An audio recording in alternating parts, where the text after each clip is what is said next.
अस्सलाम वालेकुम वरहमतुल्लाहि वबरकातुहू। मैं उम्मीद रखता हूँ कि मेरे सब दोस्त अहबाब खैरियत और आफियत से होंगे।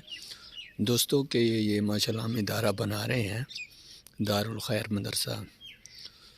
तो ये जो है ना, इसकी तमीरात मदरसे की हो गई है, बाकी इसकी छत जो है बाकी है। तो मैं डॉक्टर जो है कि मौलाना मोहम्मद शफीकुर रहमान बात कर रहा हूँ।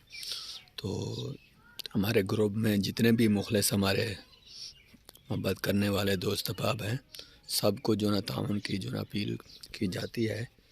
तो इस जो है सदका जारिया काम में आप जो है हिस्सा मिलाएँ, इसमें बहुत बड़ा जो है अजर और सवाब है। ये बच्चों के लिए हम जो है मदरसा बनवा रहे हैं। हाँ जी, बच्चों के लिए हमने ये मदरसा जो है ना बना रहे हैं माशाल्लाह। सिर्फ अभी जो है ना ये छत का काम जो है ना बाकी है, ये देखें।